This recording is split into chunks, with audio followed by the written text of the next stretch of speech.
প্রিয় দর্শক, ঈদ মোবারক। আমাদের সাথে ঈদে আমার সাথে কোলাকুলি করার জন্য আছেন আপনাদের প্রিয় আরেকজন মানুষ। দাদা, ঈদ মোবারক। ঈদ মোবারক। ঈদ মোবারক ইলিয়াস। ঈদ মোবারক দাদা। কিন্তু সমস্যা হচ্ছে, এই যে ঈদের ভেতরে সেনাবাহিনীর লোকজন শুনলাম বাধা দিচ্ছে, তারা আপনার এখানে এই ইয়েটা ভাঙার জন্য বুলডোজার ঢুকাতে যাচ্ছে, সেটা ঢুকাতে দিচ্ছে না। আপনার কাছে এই বিষয়ে আপনি এই পুরো বিষয়টি আপনি এ, দেখভাল করছেন। তো আপনার কাছে কি জানাচ্ছে সেখানে যারা উপস্থিত আছে তারা? না, প্রথমত সেনাবাহিনীকে ডাকা হয়নি। সেনাবাহিনী ইন এইড টু সিভিল পাওয়ার মোতায়েন আছে। তার মানে সিভিল পাওয়ার যখন সেনাবাহিনীকে ডাকবে তখন সেনাবাহিনী আসবে। তো সেনাবাহিনীকে বাংলাদেশ সরকার আহ্বান জানায়নি, স্বরাষ্ট্র মন্ত্রণালয় আহ্বান জানায়নি, প্রফেসর ইউনূস আহ্বান জানায়নি। সেনাবাহিনী আসছে ওয়াকারের নির্দেশে। হুম। ওয়াকার দেখাতে চায় যে সে তার বোনের সম্পদ রক্ষা করার জন্য তার সেনাকে নিয়োগ করছেন। এইটা রাষ্ট্রদ্রোহিতা। এইটা রাষ্ট্রদ্রোহিতা। কোনোভাবেই সেনাবাহিনীর আইনত কোনো অধিকার নাই ওইখানে আসার, যতক্ষণ পর্যন্ত না সেনাবাহিনীকে সরকার ডাকবে। সেনাবাহিনী মোতায়েন হয়েছে ইন এইড টু সিভিল পাওয়ার একটা আইনের অধীনে। আমরা আহ্বান জানাচ্ছি সেনাবাহিনীকে সরে যেতে হবে এখান থেকে। আর সেনাবাহিনী বুলডোজার আটকেছে। আমরা সেনাবাহিনীকে ওইখানে যারা সৈনিক আছেন, জুনিয়র অফিসার আছেন, সবাইকে আহ্বান জানাচ্ছি বুলডোজার ছেড়ে দিন। এবং বুলডোজার আসুক বা না আসুক, আমরা 32 নম্বর আজকে রাখবো না। এটা ভেঙে মাটির সাথে মিশিয়ে দেবো আমরা। এবং উপরে শুনলাম তারা হেলিকপ্টার পর্যন্ত তারা আহ, এখানে উপরে মহড়া দিচ্ছে সেনাবাহিনী। হেলিকপ্টার তো হাসিনা হাসিনা উড়িয়েছিল হেলিকপ্টার। হাসিনা উড়িয়েছিল হেলিকপ্টারে, কি হাসিনাকে বাঁচাইতে পারছে? পারে নাই। হেলিকপ্টার আছে হাসিনাকে বাঁচাইতে পারে নাই, আজকেও 32 নম্বর বাঁচাইতে পারবে না। আমরা 32 নম্বরের সর্বশেষ অবস্থাটা একটু জানার চেষ্টা করব। তার আগে কিছু জিনিস দাদা আপনার কাছে জেনে নেই যে এ, একটু ঢুকতে বলেন না তাড়াতাড়ি।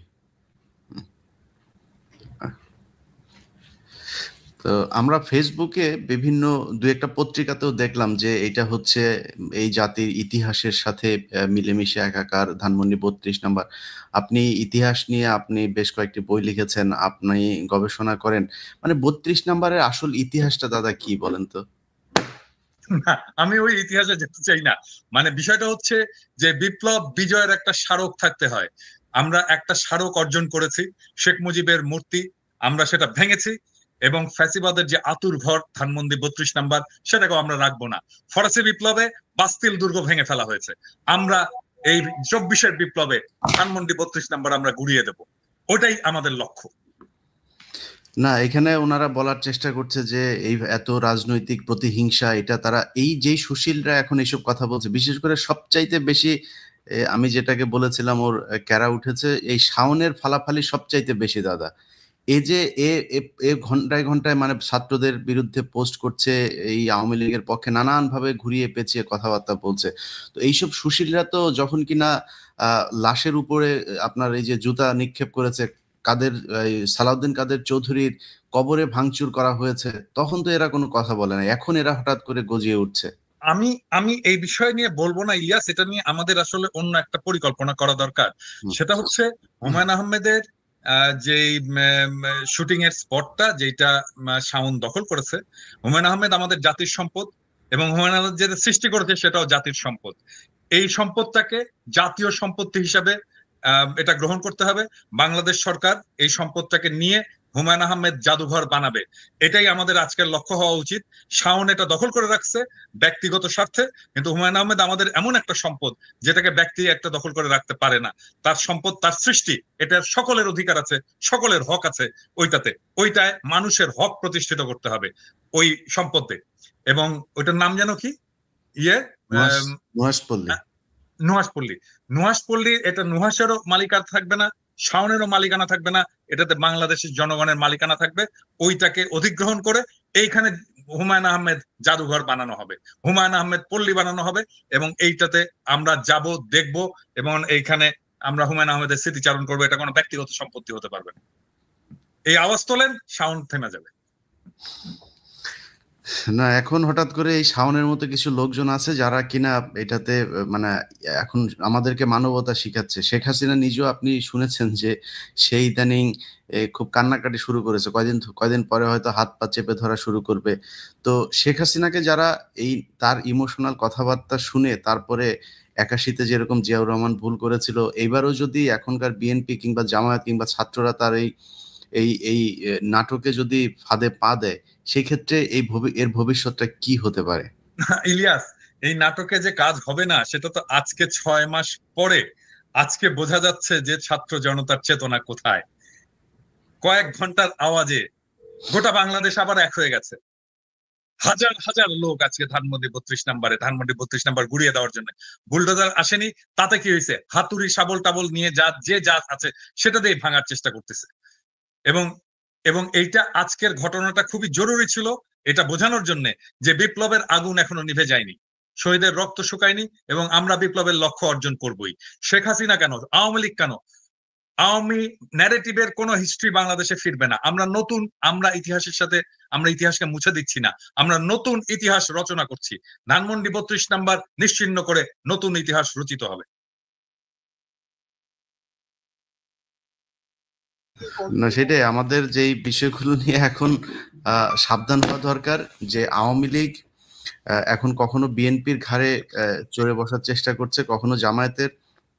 সবশেষ আজকে যে বক্তব্যটা তার দেওয়ার কথা যে ছাত্রদের উদ্দেশ্য করে, তো শেখ হাসিনা কি বলবে? সে একই কথা বলবে যে আমার সব হারিয়েছি, আমার বাড়িঘরও শেষ হয়ে গিয়েছে, আমাকে দেশ থেকে বের করে দেওয়া হয়েছে, আমি ছাত্রদের বাঁচাতে চেয়েছিলাম, ইউনূস সরকার হচ্ছে এখানে বিদেশি গোয়েন্দা সংস্থারা মিলে এগুলো করেছে। তো এই কথাগুলোই তো বলবে, এবং এই কথাগুলো বলে আমাদের তো বাঙালি, এটাও সত্যি কথা আপনি যেটা বললেন যে সবাই এক হয়েছে, সবার ভেতরে এই জিনিসগুলো আছে, কিন্তু এটাও কিন্তু সত্য আমরা খুব দ্রুত আমাদের ইতিহাস ভুলে যাই।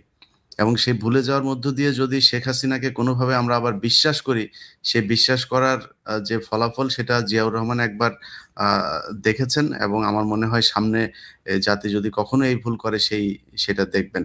তো আমাদের না ইলিয়াস, এ ব্যাপারে আমি একটা কথা বলি যে এই যে ধরো আম, কিছুদিন আগে থেকে রাজনৈতিক দলগুলো ভারত প্রশ্নে, আওয়ামী লীগ প্রশ্নে যে একটা অবস্থান নিয়েছিল, থ্যাঙ্কস টু ইউ, তোমার অ্যাক্টিভিজম এবং আমাদের সম্মিলিত অ্যাক্টিভিজমের ফলে রাজনৈতিক দলগুলো তাদের পজিশন চেঞ্জ করছে। এবং আজকে আমি বিএনপির সালাউদ্দিন সাহেবের একটা স্টেটমেন্ট দেখলাম ফেস দ্য পিপুলে। এখানে উনি বলছেন যে আওয়ামী লীগকে রাজনীতি করতে দেওয়া যাবে না, নিষিদ্ধ করতে হবে। এটা সালাউদ্দিন সাহেব নিজে বলেছেন ফেস দ্য পিপুলে। দেখেছো তুমি এটা? আমি দেখি নাই। আচ্ছা, এটা দেখো। দ্যাট মিন বিএনপি আমাদের যেই অবস্থান, যেই ন্যারেটিভ, তার পথে আসছেন, সেই জায়গায় আসছেন, এবং আমরা তাদেরকে স্বাগত জানাই। এবং এভাবেই আসলে কাজটা চালাতে হবে। এবং এই যে আমরা অ্যাক্টিভিজমটা চালিয়ে যেতে পেরেছি আওয়ামী প্রশ্নে এবং ভারত প্রশ্নে, সেটার ফল দিচ্ছে রাজনৈতিক দলগুলো। আমাদের জনগণের, আমরা বলবো এটা তো আর আমি আর তুমি না, এটা জনগণ, আমরা তো জনগণের কথাই বলি, তাই না? জনগণ যেটা বলে সেটাকেই আমরা ট্রান্সফর্ম করে বলি। জনগণের আকাঙ্ক্ষার পাশে এসে বিএনপি দাঁড়াচ্ছে, আমি বিএনপিকে স্বাগত জানাই, এবং সালাউদ্দিন সাহেবকে আমি ধন্যবাদ জানাই উনি যে স্টেটমেন্টটা দিয়েছেন। না, এই দেশে ধরেন মানে মানুষ তো নির্বাচনের ভোটের রাজনীতি তো করে, যদি ভোটের রাজনীতি হিসাব করা হয় এই দেশের শতভাগ মানুষ এই প্রশ্নে সবাই এক। মানুষ, সাধারণ মানুষ হয়তো বিক্রি হয়ে গিয়েছে। আপনি যেটা বললেন যে আমরা হয়তো হয়তো খুবই নগণ্য কয়েকজন মানুষ, আমরা আসলে কোনো দলেরও না, কোনো সুবিধাভোগীও না, আমাদের কোনো মূল্য নেই, আমাদের একটা কথা বললে রাখতেও চায় না। তারপরে আমরাই কিন্তু শেষ পর্যন্ত আমাদের ওই 5ই আগস্টের আগের যে বিপ্লবের যেই চেতনা সেটাকে ধরে রেখেছিলাম, এমনকি ছাত্রদের ভেতরে অনেকে অনেকে গা ভাসিয়ে দেওয়ার চেষ্টা করেছে। তো এই যে এই রাজনৈতিক দলগুলো যে আপনার এই প্রশ্নে তারা কিছুটা শিথিল হলো, তারা তো এই জায়গাটায় থাকলে আপনার বা আমার ভিডিও মানুষ কেন দেখে? আমরা আজকে যদি যে কথাগুলো এখন বলছি তার বিপরীত ধরনের কথা যদি বলি, কালকে জনগণ আমাদেরকে গালাগাল করবে, আমাদের ভিডিও দেখবে না, কেউ আমাদের দেখবেন, পছন্দ কেউ করবে। দেখবেন, So, আমাদের কেউ আমাদের চেহারা ভিডিও দেখে দেখবেন আসলে না, কেউ এখানে কথা ভুলেই যাবে আমরা কেউ ছিলাম, ভুলেই যাবে। রাইট। তো বিএনপি এবং জামায়াতের সমস্যাটা কোথায়? তাদের ভোটের রাজনীতি, মানুষের সমর্থনই যদি তাদের দরকার হয়, ওই প্রশ্নে তো বাংলাদেশের জনগণ এক, যে এই দেশে শেখ হাসিনার অস্তিত্ব থাকবে না, শেখ পরিবারের কোনো অস্তিত্ব এই দেশে থাকবে না, ভারতের কোনো আগ্রাসন এই দেশের মানুষ মেনে নেবে না। সো এই দুইটা প্রশ্নে এক হওয়াটা আমার মনে হয়, এক হলে আমাদের সাথেও যেই এই দ্বন্দ্বগুলো এখন। আমার তো আরো দুইটা পয়েন্ট আছে, আমি জানি না, তোমার সাথে তো আমি এটা শেয়ার করছি। বাংলাদেশে একটা সাম্যের সমাজ চাই, বাংলাদেশে একটা ইনসাফের রাষ্ট্র চাই, আমার 4টা সিম্পল জিনিস। আই বিলিভ যে এটা তোমারও চাওয়া। না না, এটা সবারই চাওয়া। এরকম অনেক কিছু আছে যেগুলো কমন চাওয়া সবারই, আপনি এটার মতো এরকম হাজার বলতে পারবেন। কিন্তু আমার কথা হলো যে এই কমন যে চাওয়াগুলো, এই চাওয়াগুলো নিয়েও কেন 5 তারিখের পরে আমাকে বা আপনাকে বা আমাদেরকে যুদ্ধ করতে হচ্ছে? এই জায়গাগুলোতে আমার মনে হয় বিএনপি, আপনি যেটা বলেন, আজকে যদি এই বক্তব্য দিয়ে থাকে, অবশ্যই তাদেরকে সাধুবাদ জানাই, এবং আমার বিশ্বাস যে জামায়াত ইসলামীও এই একই ধরনের বক্তব্যে অনড় থাকবে শেষ পর্যন্ত।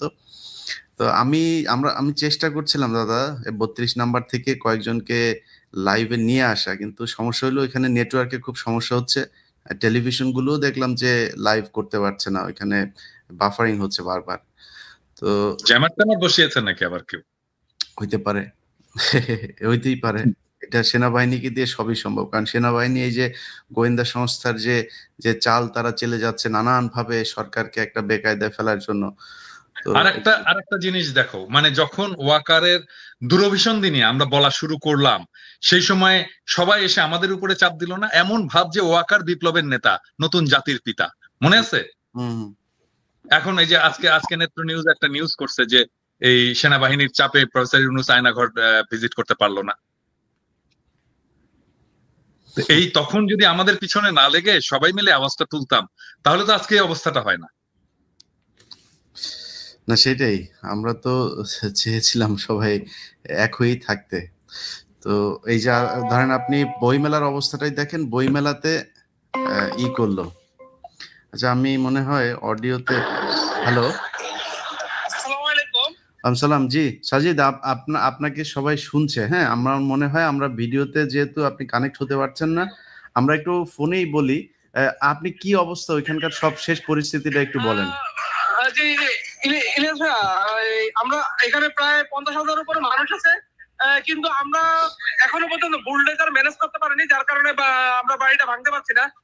এই সাজিদ, বুলডোজার কলা বাগানে আমি তো বুলডোজার পাঠাইছি রে ভাই। আপনারা যান না, একটু সামনে যান, আপনারা একটু যান না, 5-10 হাজার লোক যান, বুলডোজারটা নিয়ে আসেন। ওই যে মিরপুর রোডের ওইখানে দেখেন সেনাবাহিনী থাকলে এদেরকে বুলডোজারের উপর দিয়ে চলে আসবেন। একটু আমি বলি, আমরা একটা বুলডোজার ম্যানেজ করেছিলাম, সেটা ঢাকা ইউনিভার্সিটি এই পাশ থেকে একটা ম্যানেজ করা হয়েছে, কিন্তু সেনাবাহিনী বুলডোজারটা আটকিয়ে দিয়েছে আর কি। সেনাবাহিনী আপনারা যান ওইখানে, আপনারা যান ওইখানে কেন? সেনাবাহিনী কে? আমরা তো 32 নম্বরে আছি, কিন্তু ওই দিকে যারা আছে তারা এখন ওইটা নিয়ে আসতে পারেনি আর কি। আচ্ছা, আপনারা একটু প্রয়োজনে আগে যান, নিজেরা আগান, আপনারা একটু আগে যান, তাদেরকে নিয়ে আসেন। সেখানে সেনাবাহিনী বাধা দিলে সেনাবাহিনীর এটার দায়িত্ব দেওয়া হয় না এই সরকারের পক্ষ থেকে যে তারা এটা আটকায় দেবে। আর এখানে কোনো উপদেষ্টারা আমাদেরকে কোনো সহযোগিতা করছে না। এই সিটি কর্পোরেশনে কিছু বুলডোজার আছে, আসিফ মাহমুদ চাইলে আমাদেরকে সহযোগিতা করতে পারতো, কিন্তু তিনি আমাদেরকে কোনো প্রকার ভাই, ওনাদের সব কাজ তো আর, ওনাদেরও তো অনেক কাজ আছে, ওরা তো আর সব কাজ আপনারা এখানে যে করে দিবে না। এখন এই কাজটা আপনারা করেন, যেহেতু বুলডোজার আসছে এবং বুলডোজার। আচ্ছা, এমনিতে 32 নম্বরের অবস্থা কি, এটা একটু বলেন, ওইখানে কি হচ্ছে? 32 নম্বরে বিল্ডিং এর মধ্যে আগুন চালিয়ে দিচ্ছে জনতা, আর এখানে 50,000 উপরে মানুষ আছে আর কি। আচ্ছা, ইলিয়াস, আমাকে একটু যেতে হবে, আমার এখানে। ওকে।